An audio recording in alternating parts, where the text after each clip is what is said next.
So let's do this so we have a full hour to talk about some of our favorite topics.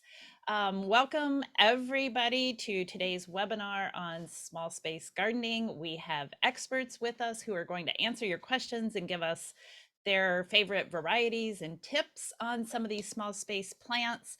I'm Diane Blazik. I'm the Executive Director for National Garden Bureau, as well as All America Selections. I have Gail Pabst with me on this webinar. She's handling everything behind the scenes, and Gail can wave. She's going to be posting some things in chat, some links to not only the NGB website, but our expert panelists, their websites. One little housekeeping thing is please make sure you keep yourself on mute so that we can hear our lovely panelists and all their tips. And just another little helpful tip when you're on Zoom is you might want to put it on speaker view. It'll be a much better experience for you. And I do have a PowerPoint. You should see the PowerPoint. After maybe 15 or 20 minutes when we get finished with some of these slides, I will remove the PowerPoint so that you can see our speakers better. So don't freak out when you see my screen go away and you start to see the speakers. That's just part of the plan. So I think with that, let's go ahead and introduce our panel. We have Josh from Pan American Seed. We have Kirsten from Pure Line and Prudac Seeds. And we have Mark Wessel from Gardens Alive. So let's go back. And Josh, would you like to introduce yourself and your company? Sure, thank you. As Diane mentioned, my name is Josh Kirschenbaum, and I'm the Vegetable Business Manager for Pan American Seed Company. Pan American Seed is a seed breeding company. So we actually develop the different varieties of vegetables. We produce the seed of it, and then we sell it to different garden catalogs like Gurney's, as well as different folks who grow the plants that you would find in the garden center. And so we have a nice selection of vegetables that are suited for containers that we'll be talking about later. I'm based in Chicago. I had all intention of being out on my actual balcony today to prove exactly that how you can grow these vegetables, but sadly it is still pretty cold here, so I'm inside. So Josh, that means we need to have another webinar follow-up like in July. And so then all of us can show some of the stuff that we're growing on balconies, containers, patios, etc. So, okay, yeah, we'll add that to the calendar maybe. Next up, Kirsten. Yeah, I'm Kirsten DeLong, and I live in Watertown, Wisconsin. So that's where I'm based out of. And I work for Pure Line Seeds. So same as what Josh mentioned, Pure Line is kind of the same way. We are the breeders and producers of the seed. And I've been with the company about 7 years. And today I'll be representing the brand Prudac. And that's where you're going to see within the slides some of the more micro tomatoes and peppers, and then a few other items as well. But that's where a lot of those genetics are going to be coming through. And yeah, I'm just living the dream, honestly, with my job. I started in the garden with my mom when I was little, and I remember looking at all the seed catalogs like Gurney's and thinking, who took all these pictures? And then now that's kind of something I do. And if I didn't mention that, I'm the marketing manager at Pure Line Seed. So I do trialing and product development as well as taking pictures. So that's what I do. That sounds awesome. You've got some really good pictures. So we'll see those in just a second. And Mark, let's have you introduce yourself and your companies. Hi there, Mark Wessel. I'm with the Gardens Alive company, which is a brand, and it's the umbrella company for all our other mail order gardening brands like Spring Hill, Michigan Bulb, Brex Bulbs, and pertinent today is the Gurney's brand, which is edibles. I oversee the research farm, which is mostly variety trials, and also meet with one of my other main jobs is meeting with fruit and ornamental breeders looking for new products to offer our customers. Excellent. So yeah, we'll have to fit in some fruits into our discussion too, because I know that's a big thing is trying to grow different fruit types, blackberries, blueberries, whatever it is in containers. So more the merrier for all small space gardens. So, okay, let's get started with some of the pictures that Kirsten was talking about, and we'll start with you. And you can just tell me when you're ready to go to the next slide. Okay, sounds good. Yeah, so the first variety that we have here is our baby cauliflower. And this is definitely one of our favorite varieties. And this would be what we consider a micro cauliflower. So it can fit into a nice 4 to 5 inch pot, up to 6 inch, and then it just mixes really well. So this is great in either, yeah, in a pot or in a container, and even out in your garden, and you can shrink up the spacing a bit more because those curds or the head stays really small. And another kind of fun fact with this variety is both the curd and the leaves are edible. So it just is a really fun one that you can do a lot of different things with. So definitely one of our favorites within our program. We can do the next one. And then, so here's just kind of a small taste of some of our micro tomatoes. We have about over 25 different varieties of micro tomatoes, but this is the Heartbreaker series. And as you can see, there's a few different sizes. So we've got the Twiggy series, which is our smallest, and they're gonna fit into like a 6-inch pot really well. And the biggest thing with this series is the fruit is shaped like a heart. So it's just kind of fun. And then it just gets bigger from there. So we've got Vita, which can go to 6 to 8-inch pot. And then you've got your Dora, which is even, it's about the same size, but it's a little bit more branchy. And that also 6 to 8-inch pot. And you go all the way up to your Valerie, which can go into a 10 to 12-inch pot. And then of course you can mix these into different container sizes. You can put, 2 or 3 different colors together. They're just a lot of fun and also very tasty, but you can just see how loaded with fruit they are as well. So one of our favorites also within our micro tomato series. Next one. Sorry, there you go.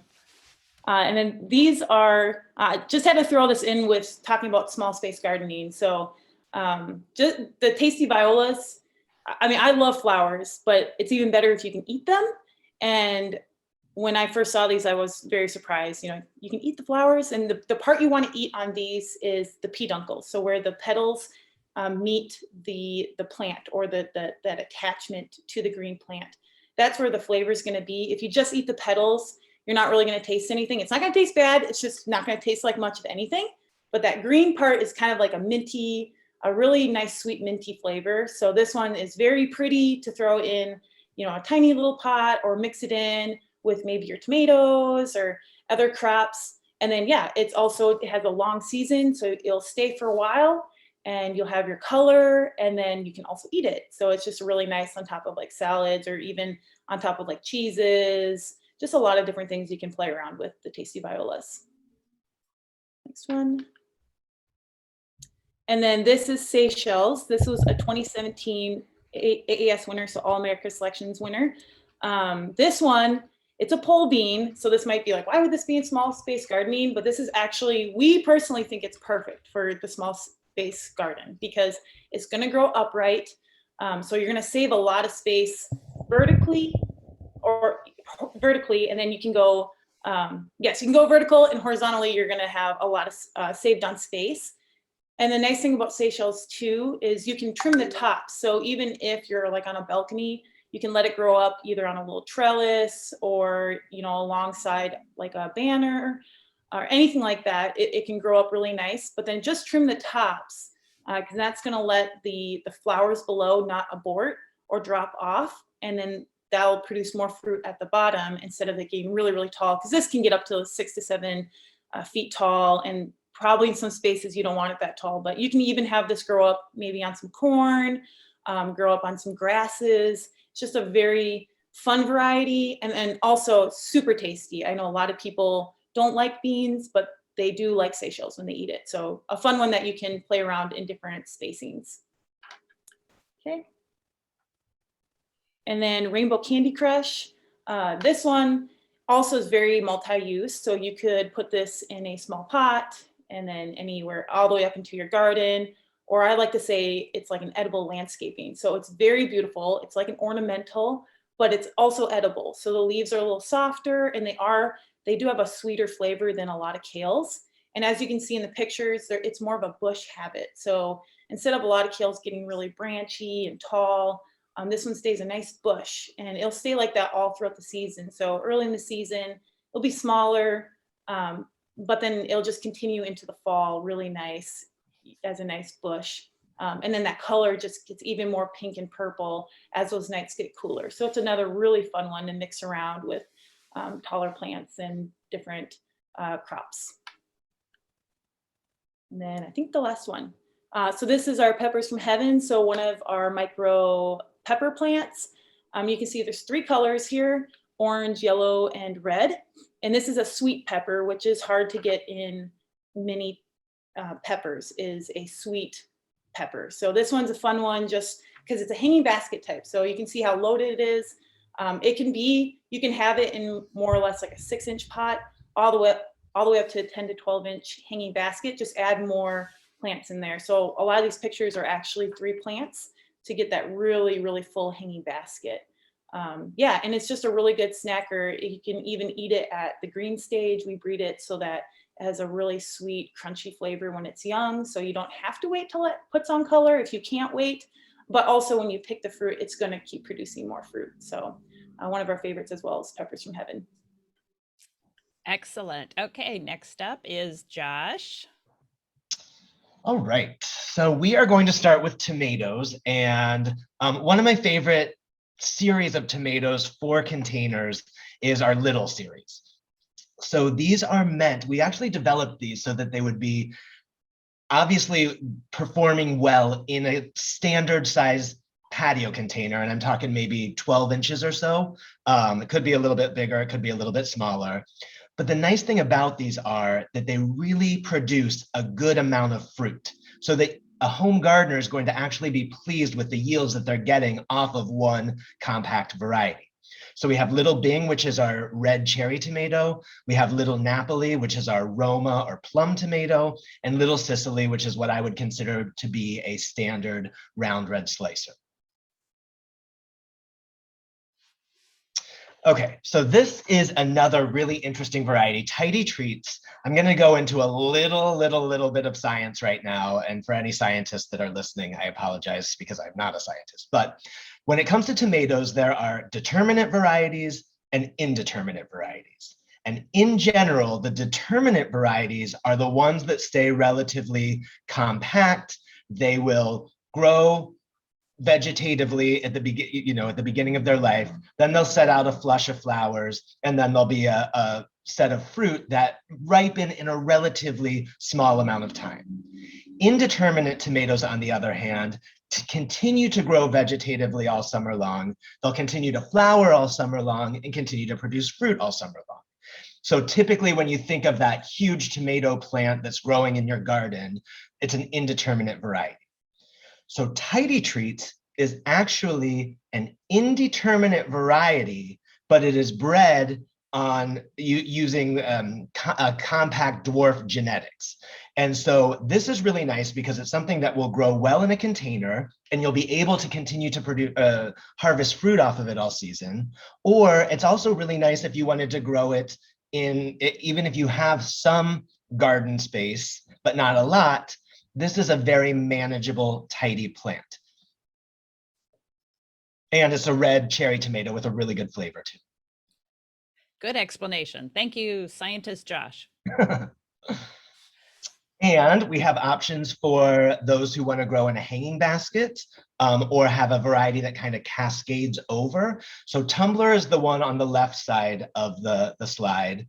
And that's one that I actually prefer to grow in a container that's sitting on the patio, just because it cascades over nicely. It's great to mix in with other either flowers or other types of vegetables or herbs, and we'll talk about that a little bit later, I think.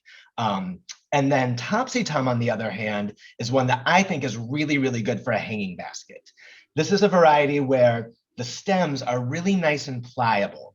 And the other nice thing about it is that the fruit tends to stay on the plant fairly well as it ripens. So if you get a windstorm or something, you're not going to end up with a pile of fruit rotting on your patio. They hold on to the plant very nicely. Another one that also has a very good flavor. Okay, so this is another one that I'm very excited about. We're moving on to peppers now. Candy Cane Chocolate Cherry is our new striped snack pepper. It won the National Garden Bureau's Green Thumb Award this year for edibles, which we're very excited about. The nice thing about this is, first off, the plant itself is variegated. So you're going to have a nice striping on the foliage. So it's a very nice ornamental edible. These fruits start out a green and cream color, and then when they ripen, they'll have that chocolate and red coloration on it. So it's really unique, great sweet flavor, nice thick walls, good and crunchy, and certainly something that I think would look really nice on a vegetable platter.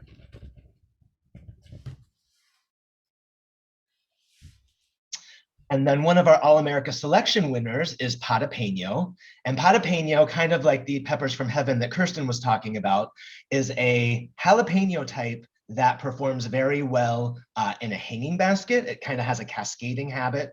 And especially as the fruit form on the plant, it kind of helps it cascade over nicely.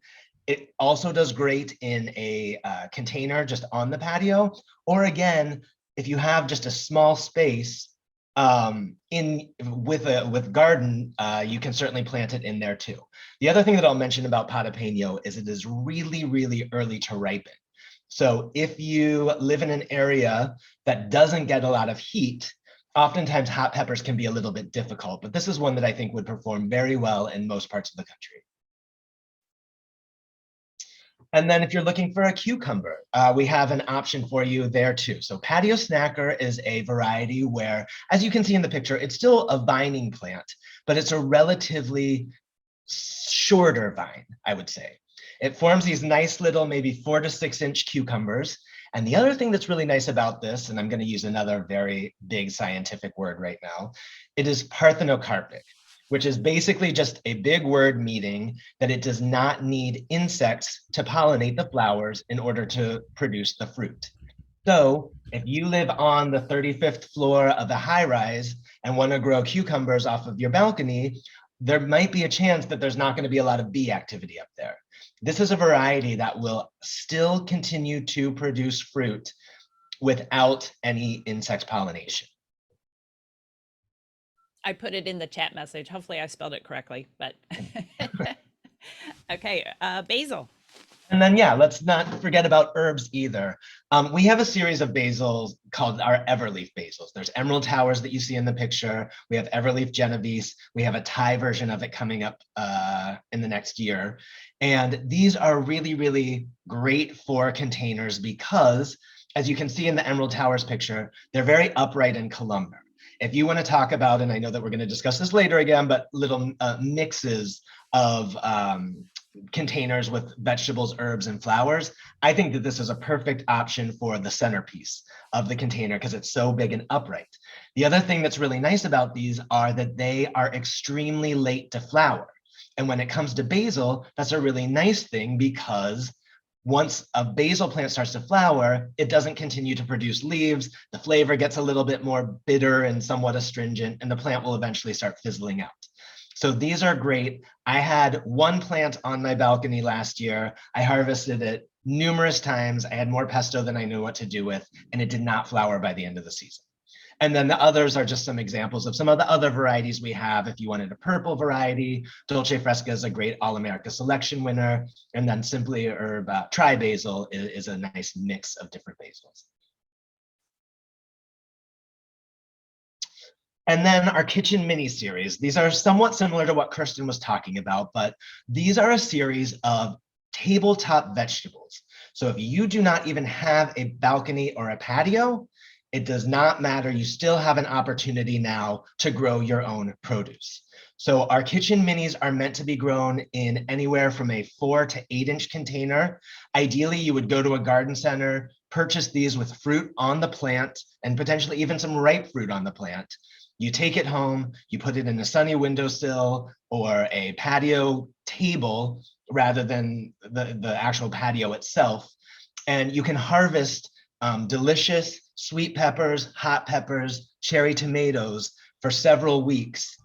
So it's a really nice opportunity for folks that don't even have a balcony or a patio. Now you can grow your own. Excellent. Thank you so much, Josh. So, okay, Mark, you're up with these amazing looking strawberries. All right. Well, first, I can vouch for many of those varieties that you just learned. We've trialed them or I've seen them in trials. So Charlotte is an interesting strawberry. It's from a French breeder. We're not a vegetable breeding company, so we rely on other breeders. And it is one of its parents is a variety called Mare de Bois, which is a small, very fragrant, very flavorful strawberry, but small fruit and kind of disease prone. Charlotte has all the great qualities. It's very fragrant and it has this intense strawberry flavor.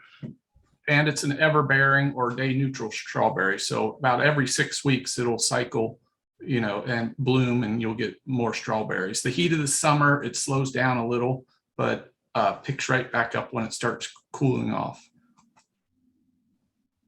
Next slide. I'm going a little unconventional here with the next two. Red Cloud Beet. I love many beets, but this one's great because it gives you great tops, and the roots are very sweet, and it's just a great performer. I've grown it in pots myself, so you can go out and you can plant them thick, thin the beets, and then as they grow older, you can harvest leaves, and then eventually you have the beet to eat. Hey, you rhymed. That was good. And I like that you put some root crops in here. I thought that was really cool. So we might be talking about that a little bit later in the presentation about root crops for your container gardens. Well, Hardy Tardy is a rhubarb that we did select. This is actually not quite our breeding, but we did select it. I selected Hardy Tardy. We have several, but this is a little more compact and it does great in a container. And it's very heat tolerant, which will be important on many people's balconies, especially when you're in a pot. The pot gets hot and temperatures from the reflecting surfaces get hot. A lot of rhubarbs will go dormant after that first, once the summer heat comes along. But Hardy Tardy, and it's a great flavored rhubarb. I wish, we did the trials on cooked and raw. I'm not a big fan of raw rhubarb, but this ranked very high on our taste test as well. And when I saw this, I had a question for you. So, like, let's say we're putting it in containers, and then what about overwintering and coming back next year? Would you say you're basically treating it as an annual? Depending on where you live, you could just put rhubarb is really hardy. First of all, when I was in Saskatoon, Canada, I mean, like zone 2, it grows quite well up there. So it's pretty darn hardy. And I did overwinter in Ohio one in a big container, just sitting out in the open. So it's pretty darn hardy, but you can move it up to the edge of your house or balcony. That may help. Boy, I want to try that. Okay, sorry. I got distracted because that's very interesting to me. Okay, next. Another root crop. I should have asked them how exactly you pronounce this. Amelie? I would go with that kind of a French pronunciation. I'm thinking of the movie, Amelie. It's considered a salad type turnip. I know there are several Japanese salad type turnips, and I love that type of turnip. And this one is an excellent performer, grows great in pots, but the roots are you pick them about 2 inches when you can pick them smaller, but you don't want them to get any bigger than 2 inches. This isn't something like your big old turnip that you let get, one of the purple tops. So you eat this you eat it small, and it's just so sweet and succulent. And you can, slice it raw in salads or just lightly cook it, blanch it. And I often cube them and cook them with the greens and some broth with some ginger and buckwheat noodles. And it's just a very satisfying meal. You're making me very hungry. Okay, last one for Mark, and this one is really cool. It's been in our new varieties program, or our new plants program for NGB. Gail and I both grew these last year. Big fans. So I'll let you explain it. Yeah, this is there's a whole series of Treasure Island sweet potatoes, There you often see the ornamental sweet potatoes with the different colored foliage. They do produce potatoes, but they're hardly worth eating. This whole series, the potatoes are very good, and they have different, there's different colored and different types of starchiness in the various varieties. But what they are also pushing with these, and I am a huge advocate, even just with a plain old sweet potato, the foliage is the succulent, the tender foliage is it's very nutritional green, and it tastes very good. And you've got to get it young at in September, it starts getting a little woody, but in this country, we don't utilize the greens, but in Africa, I know it's a mainstay. Exactly. And it's a great ornamental edible. Orna-edible is what we like to call those. Oh. Yeah, so a new word that we've created. And by the way, I think looks like a lot of people want to hightail it to your house for dinner, Mark. So I hope you have room for about 75 people around your dinner. Yeah, come on over. Okay, so I'm going to start asking some of the questions that came in, and one of them is asking about, are all these available from seed or plants? And Mark, since you went up last, I'll let you start, and then we'll go back to Josh and Kirsten to talk about which ones are available as seeds and which ones are available only as plant starts. The sweet potato and the rhubarb and strawberry are all plants. And the turnip and beet are seeds. Excellent. Josh, I think yours is easy. Yours are all from seed because you are a seed breeder, right? That is correct. And I forgot to mention earlier, they are all available from seed, but they're also oftentimes found at garden centers as plants too. So you have lots of different options. And I would encourage you to go to the National Garden Bureau's website, and there's a tab for members, and you can kind of peruse the members and see what they have. Yeah, I think Gail just posted the link to that. So yes. Seed or plant, plenty of options for you. Thank you. Thank you for mentioning that part of our website. Yeah, we try to do that as a service to everybody. And then Kirsten, same thing with you. You are a seed company, so I'm thinking yours are all available from seeds, but they will also be in garden centers as plants. Yep, that's correct. Yeah, some are bred for the plant, to be shipped as a young plant and grown, finished out in your house too, kind of like what Josh was saying. So it just depends. Okay, now here's a challenge. Any edibles that are deer resistant? I would say rhubarb is pretty darn deer resistant. Yep. Mm-hmm. I think, some of the allium family, so garlic and onions, can be deer resistant. I think someone mentioned earlier in the comments that, if we like it, then there's a very good chance that the deer are going to like it too. So nothing is deer proof that I'm aware of. And I would say too, with that, with the breeding, we are constantly thinking of making more tasty, more tender. And of course, deer are going to like that, like what was mentioned. So I think that is hard to get around. So there's going to just have to probably be some ways to think through. Yeah. And maybe you do mix in some of those alliums or stuff like that to kind of, push it away. But you also have to be careful with that too. You don't want to, you got to know too what you're mixing. And those can also be dangerous to your other vegetable crops too. Some of those alliums and garlics and stuff like that. But maybe further away, or sprinkle some dog hair or something. That's what we used to do. So well, the great thing is our topic is all about patio and containers, patios, balconies, whatever. So hopefully you can keep the deer away from those areas. Not quite sure. I don't have that problem, luckily, but I know a lot of people do. That's like the number one question we always get is, what's deer resistant? We do have a question. We have somebody from Hawaii.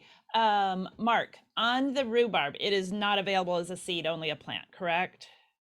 Yes, not from us. I'm sure somewhere out there you can get rhubarb seed or find a friend to send you some seeds. It's in central Ohio. It is just sending up its flower stalk. In about 2 months, seeds should be ripe. Okay, great. I Thank think you. there are definitely seed varieties of rhubarb. I think Victoria is one of them, and there's another one I think called Glaskin's Perpetual. But if you just do a Google search, I'm sure that you'll be able to find some. And rhubarb, it really does well from seed. You get a really good plant pretty quickly. Oh, that's very good to know. So I think a couple of you had kind of talked about this, but another question is recommendation about growing, like tomatoes in the same spot year after year, which you don't want to do in ground. So can you talk about that from a container aspect? And also, I think you had mentioned things that you should or should not grow together, which we could probably talk about for like 6 hours. But if somebody wants to address first, can I take my container and plant a tomato in it again this year if I did last year? Yeah, I could touch on that. So yes, it's best to switch out your soil if you're gonna have a container, just because there's so much nutrient properties in the soil that your plant needs. So could you go a tomato and then plant a tomato again? Sure, you could, and it would probably grow just fine, but you are gonna lose a lot of things. You're gonna lose a lot of your vigor in your plant, or even the taste of your fruit, because there's certain qualities within the fertilizer that is mixed in with fresh potting soil. There's fertilizer in there that your plant's going to intake, and it's going to provide a better tasting fruit, better quality fruit, and then also production. So it's not to say you can't, but wouldn't be best practice, because they definitely, just like us, we need to constantly be drinking like fresh water, things like that. And that would be the same for the plant. So you're going to have a better plant. But also don't be afraid if you're like, oh, well, this is all I got. I mean, go for it. And you can always supplement with other things too. But yeah, best practice, switch it out. And I would also add, even if you do switch your soil out, which I also recommend, even just doing a diluted water bleach solution to clean the pot itself is not going to hurt, because if any of those like fungal spores or anything are still in there, and then you planted the same type of plant the following season, there's a possibility. But that's definitely not mandatory by any stretch of the imagination. Okay, so now a question for all three of you. And it has to do with container sizes. And Kirsten, I know on the Heartbreakers, you would put, appropriate container size on them. So, for example, Mark, on your website, or Josh and Kirsten on the seed packets, or, when it goes through the grower to the retailer, do most of these say, okay, this is most suited for a 10-inch container or something like that? I don't think we specifically recommend a container size. That said, if you have a small plant, the pot would necessarily be smaller. However, the bigger, the better. That's just the facts, especially if you're growing a more standard size vegetable. I always say that too. It's like, always bump up, and you'll probably be more successful than going down. If you can provide the water and nutrients, you can grow something in a very small amount of soil, but you're in that scenario, you're more likely to kill the plant from drying it out accidentally, from not watering, missing a water or something like that. Yeah, I would just add too, I think it's important to know, even if you don't know, even if there's not a recommendation for the actual container size, just taking a look at the size of the plant that for each particular variety is going to help you. And to the point of bigger is better, we in the kitchen mini series, we have a variety called Red Velvet, which is seriously can be grown in a 4-inch container, and it will produce fruit and ripen. But if it's grown in a 20-inch container, it's still going to grow. It'll just be smaller. And so that's an opportunity to mix and match if you wanted to. So making sure that you pay attention to the size of the plant, and most catalogs and companies will give some sort of indication on each variety of that. Yeah, that's a good point, is to pay attention to the finished plant size to help you determine the container size. Yeah. And one other thing about containers that, in my opinion, is almost mandatory is it has to have good drainage, in my opinion. I have tried before to grow vegetables in containers that don't have any holes at the bottom, and I say, oh, I'll just be really careful about watering it, and inevitably I'll overwater it, it'll rain, and then the roots will start getting rotting. And so good drainage is vital for growing in containers. Absolutely, yes. What about growing medium, potting soil, make your own, dig it out of the yard? What do you recommend for a growing medium for small space gardens? Well, first of all, you get what you pay for in potting soil.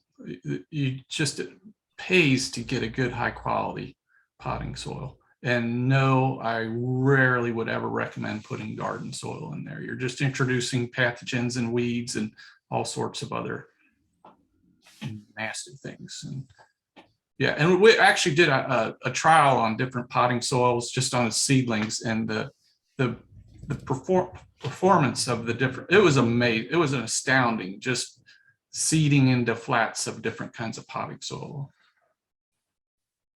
Yeah, I I think would it, agree. yeah, no, I do think it's also extremely important. And what you're also feeding it, kind of like we already mentioned, you want something with good nitrogen and potassium. And I mean, the best way, I mean, most of your mixes out there are going to have it, any like Miracle Grow mix or anything like that. And the biggest thing that I always do is just picking a fertilizer that, so there's usually 3 numbers, and there's going to be like a dash in between the 3 sets of numbers. And then, so like 16-16-16. So you want the first and third number, that's like your nitrogen and potassium. Make sure those are your highest numbers. But I mean, anything should really help. And yes, having a good potting soil that, yes, has really good drainage, and you don't want it, you just want it to be nice and not like, don't compact the soil either. Because I mean, I've done that too, even just repotting like houseplants and stuff, like really compact it, and then it's super hard to water. So it's going to have a hard time getting the water. So you don't want to push those roots down and make it a really tight space. So yeah, just kind of do some research there on what type of soils. And So is there any soil on the market, or is there any kind of additive? Because we're talking about balcony gardening possibly, or less so on patios, but I know also for deck gardening and everything. What about the weight concern? I know we're talking about smaller plants, so they can use a smaller container, but I mean, some of these decorative containers are pretty heavy. So I don't know what your recommendations are when it comes to thinking about, okay, can I really put 100 of these 100-pound plants on my balcony? I mean, my thought on that as a balcony owner, I guess, is that, hopefully the balcony is going to be sturdy enough that it could tolerate a heavy pot or 2 or 3 or 4 or 5. And another added benefit to going a little bit heavier is that if you're up on the 3rd, 4th, 5th, 20th floor, you're going to have a lot more wind. And that means that if you do something really light, there's a chance that it's going to topple over, and you obviously don't want that to happen. And so assuming that you have a decent patio or balcony, it should be okay. And I would actually advocate for using a heavier container. So that you don't topple over. Yeah, and to kind of Right. piggyback off of that, yes, you want something, but also thinking of the size of your plant, like Josh was saying, but even the height of it. So let's say you are doing a micro tomato or a dwarf tomato. And yes, also to add on the dwarf side, they don't require pinching or pruning. So they're bred to stay small. But yes, and then on that, watch how tall the plant is, because you really want to make sure too, like you've got a really tiny pot and then a taller plant, it can definitely topple over a lot easier too. So just making sure it's a little bit bigger. I mean, I would agree, a little bit bigger would probably be better, a little bit heavier. You don't want it to blow away. Yeah, especially if you're in a really windy area. So definitely agree. Experience is the best teacher. Yeah. If it topples next year, a heavier container or maybe some sort of stake or tie, something like that. I know that's how I've learned. So we've got a lot of questions about the tomatoes. Can you tell everybody wants to garden with tomatoes? Um, how do I put this? One of the big things that we always talk about in this office, because we're dealing with a lot of new varieties, is how the breeding companies are working on disease resistance, and we see it a lot on the tomatoes for in-ground. So what about some of these smaller tomatoes? Are they being bred for the same type of resistances? And B, what might those resistances be? Are they even, I mean, I guess they're the same thing because so many of them are soil borne. So who wants to talk about that? I'll go first.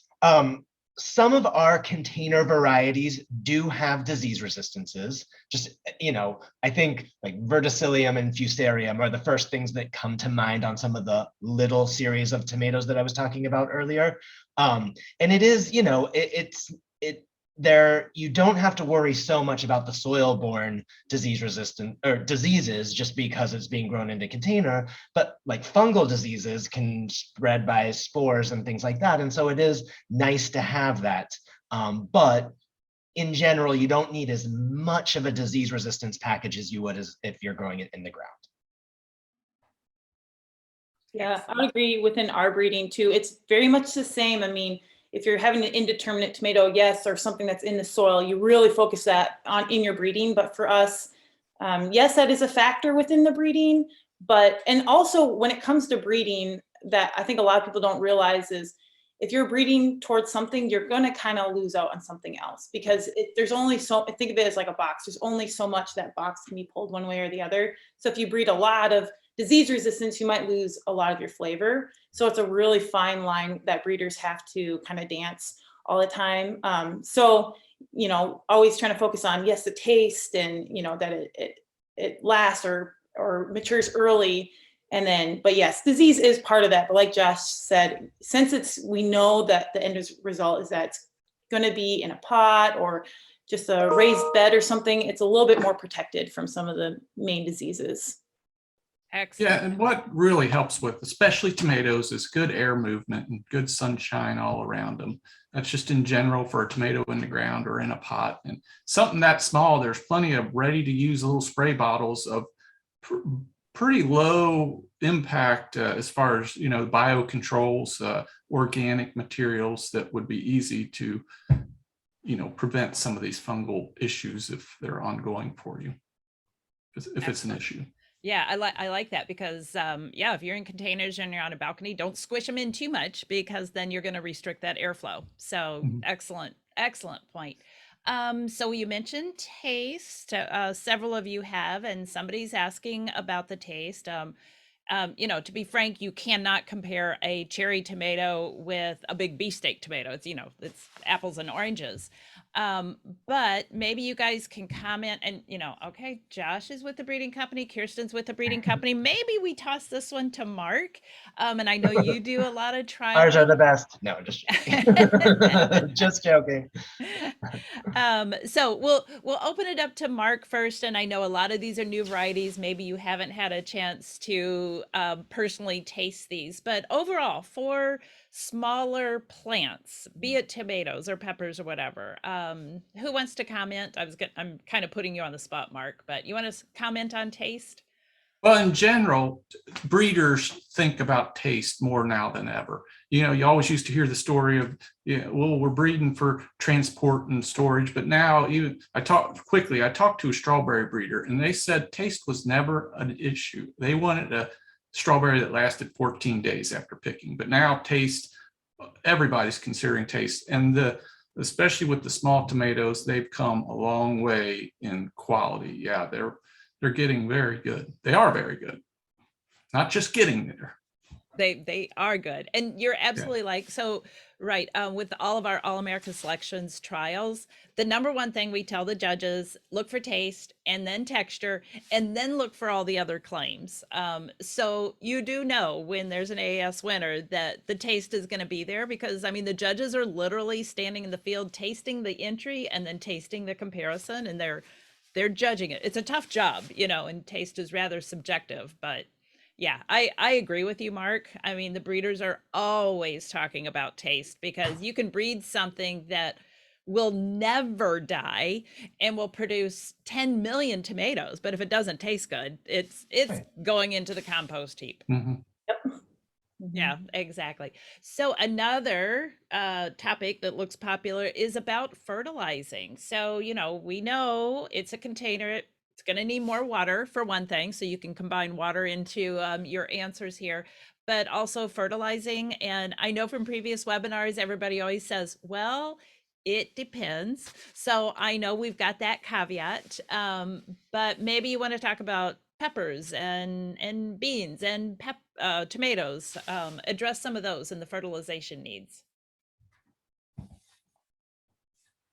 Well, I'll take a stab at that. Since it's a pot, you're leaching out a lot of those minerals and fertilizers are getting leached out. So you do want to fertilize somewhat regularly. I like to just to make it simple and use a granular every, month or so.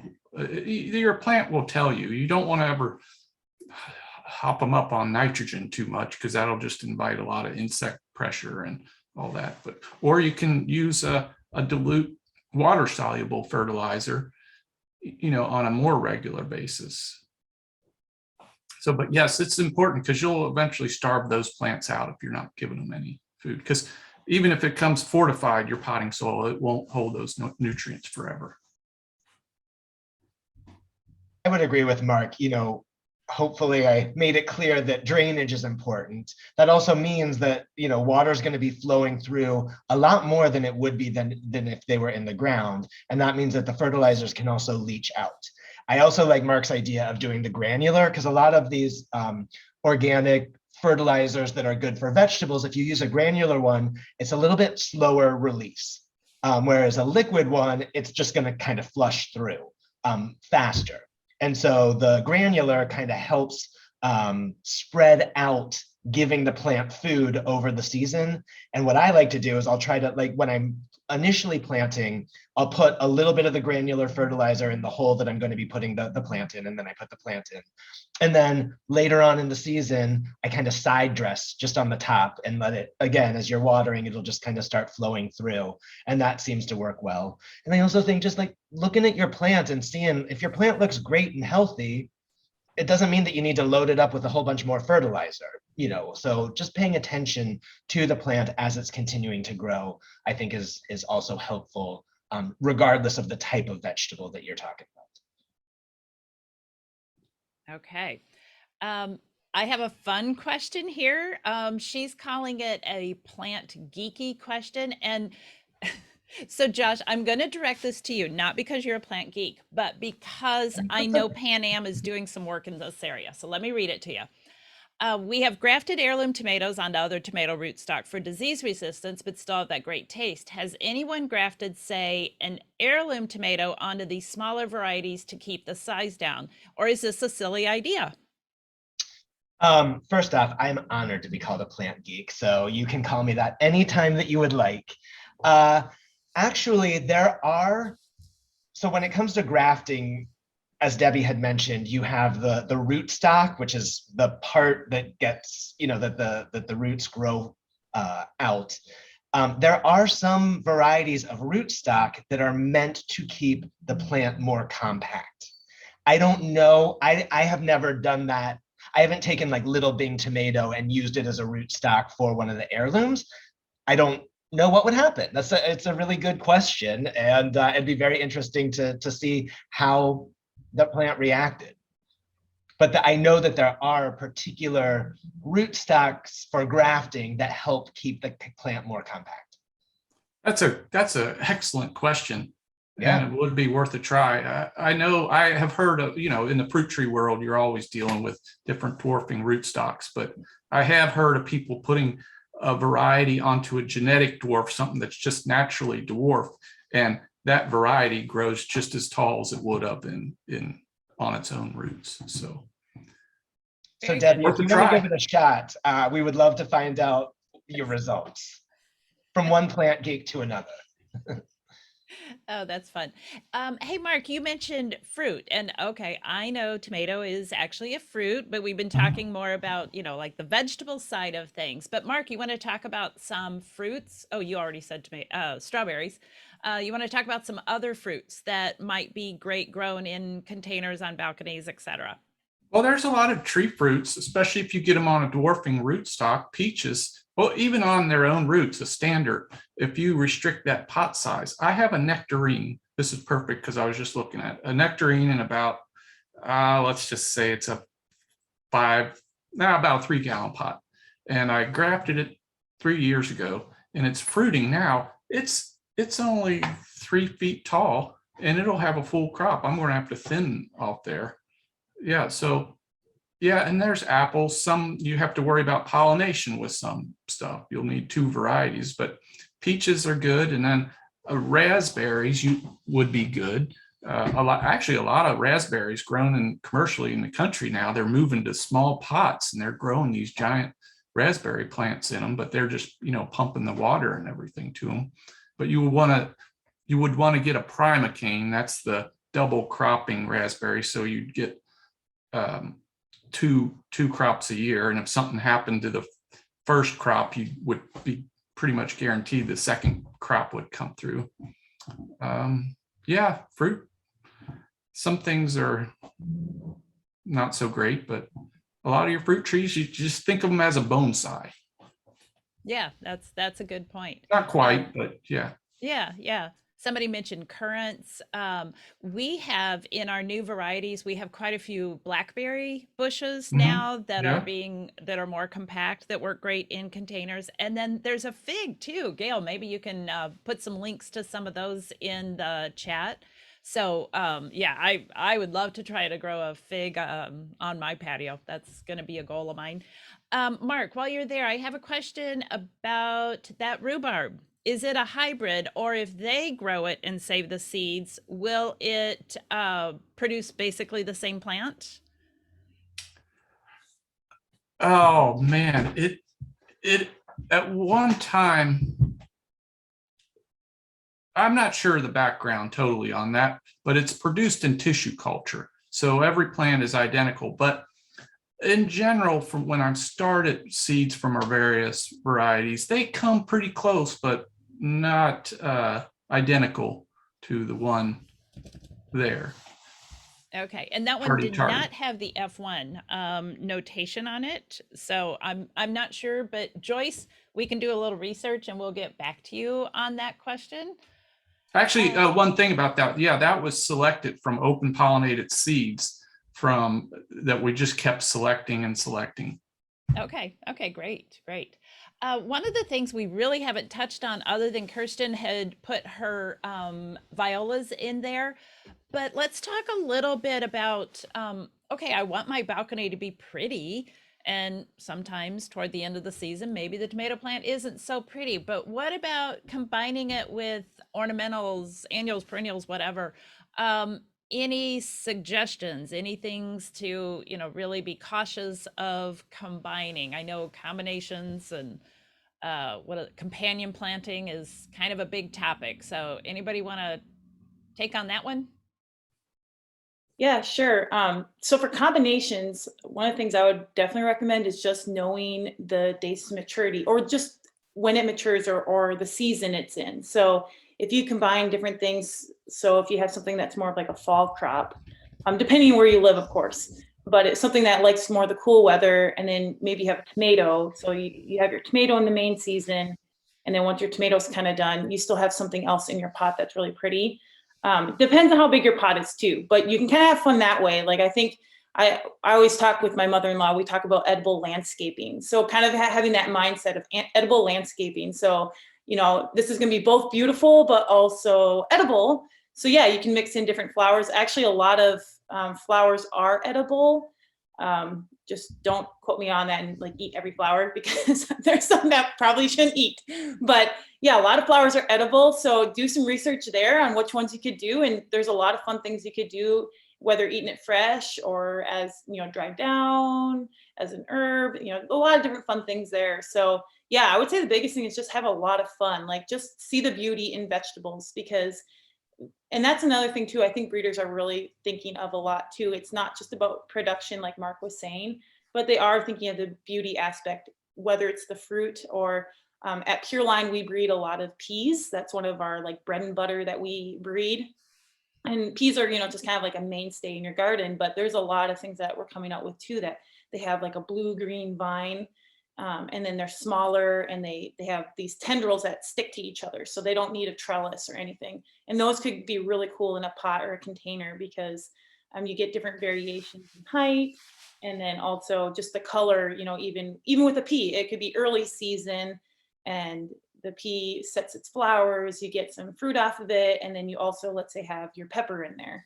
And then, it just kind of keeps going. So I think there's a lot of fun things you can do with your containers.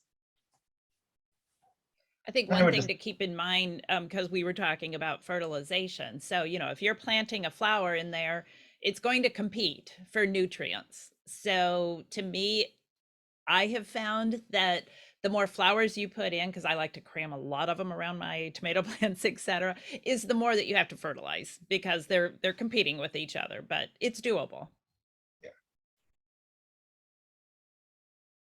Yeah, I have limited space. And so I want to grow all of these different things together. And so it is nice. I have, one of those, the stereotypical like half whiskey barrels. I'll put in a small, one of the little tomato plants. I'll put in a pepper or two. I'll put in a basil. And then you can have cascading flowers in the front so that you kind of have the whole, and when it comes to combinations of just flowers, you have your thriller, spiller, filler, philosophy, if you will, and you can do the same thing with vegetables. There's tons of different opportunities, and yeah, it's pretty fun to be able to see what you can do in a small space.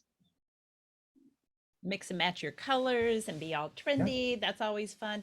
Hey, Mark, I have one more question for you before we end. Going back to talking about the fruit trees in pots. How can you control for size when growing fruit trees in pots, or does that just happen naturally because it's basically root bound? Yeah, it happens kind of naturally with your pot size. And, some things will be much more vigorous and you can do some pruning to keep the size down. And every couple of years, take it out of the pot and root prune it and repot it. And yeah, I haven't had any, blueberries also were great in pots and easy. And they just kind of hold themselves back. Awesome. Okay, so to close out in like our last minute here, how do I want to challenge you guys? Let's end with each one of you giving your favorite tip for growing edibles in containers that you haven't already given. Is there something, either, hey, I did this, it was my mistake and I learned from it, or here's something I do every year, or here's my favorite combination? Just asking one idea from each of you, and then we can wrap up our interesting webinar that we have here, because there's already been so many tips and everything. So who would like to go first on that one? I'll go. Since, you have to throw us a trick question at the end after we know. I would say one of the things that I don't think we touched too much on is watering. And along with growing in containers, you got to water more often too. And having that good drainage will help manage that. But just remember that the water is not going to hold in the soil as long, because it's a smaller amount of soil. And it's really important to water regularly, especially in the height of summer. You got to do it a lot. Excellent. Okay, so Josh is all about watering. Mark and Kirsten, what are your tips or favorites? Kirsten, go right ahead. Okay, I'll go right ahead. Yeah, Diane, that was a good one. I think for me, the biggest thing that I found, and I did kind of touch on this, but just playing around with the amount of plants you have, because I know we talked about, okay, is this a big enough pot? Is this too small? Well, yes, go with a bigger pot. And it's something I found is if you really want that full look, you know, put in a few more plants, and especially if you know your varieties, a lot of them, they have less leaves to them, or they have more airflow. So you can kind of put them in a little bit more and just kind of have fun with that. So kind of like what I say with our peppers from heaven.